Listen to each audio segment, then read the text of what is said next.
શાળાઓમાં શિક્ષકો અને કર્મચારીઓ પર થતા હુમલાઓને લઈ સ્વનિર્ભર શાળા સંચાલક મંડળ દ્વારા કલેક્ટરને આવેદનપત્ર આપી શિક્ષકો માટે એક્ટ બનાવવાની માંગ કરવામાં આવી હતી।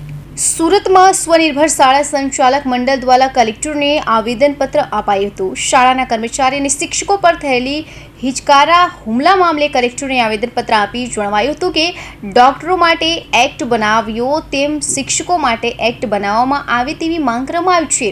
અમદાવાદમાં અને વડોદરાની શાળાઓમાં અસામાજિક તત્વોની દ્વારા શિક્ષકો પર હુમલો કરાયો હતો, જેને લઈ બાળકો, શિક્ષકો અને કર્મચારીઓના સુરક્ષાના પ્રશ્નો ઊભા થાય છે।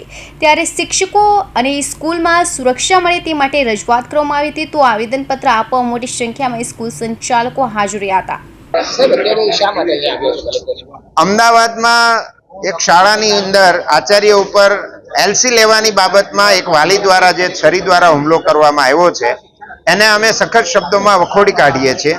છેલ્લા કેટલાક સમયથી શાળાઓમાં વાલીઓ દ્વારા નજીવી બાબતોમાં પણ આચાર્ય શિક્ષકો સાથે શાબ્દિક જીભાજોડીની સાથે અપમાનજનક શબ્દો પણ વાપરવામાં આવતા હોય છે, પણ જ્યારે હવે છરી દ્વારા વાલી દ્વારા હુમલો કરવામાં આવ્યો છે ત્યારે સમગ્ર ગુજરાતની તમામ શાળાઓના સંચાલકો અમે આ ઘટનાને વખોડી કાઢીએ છીએ અને જેમ ડોક્ટર્સ માટે પ્રોટેક્શન એક્ટ છે 2022 એમ શાળામાં કામ કરતા તમામ કર્મચારીઓને પણ પ્રોટેક્શન મળે અને વાલીઓ દ્વારા કે અસામાજિક તત્વો દ્વારા કોઈ પણ પ્રકારનો હુમલો શાળાઓમાં ન થાય, શાળાઓનું વાતાવરણ ન ડોવાય એવી અમારી લાગણી અને માગણી છે।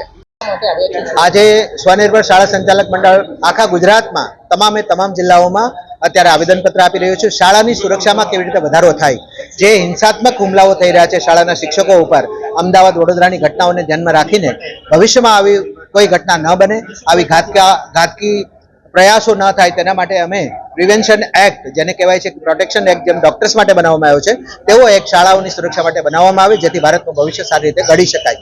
કાયદો કોઈને લેવાનો અધિકાર નથી, તે સૌએ ધ્યાન રાખવું જોઈએ તેવો એક સંદેશો આપતો આ આવેદનપત્ર અમે અર્પણ કરી રહ્યા છીએ।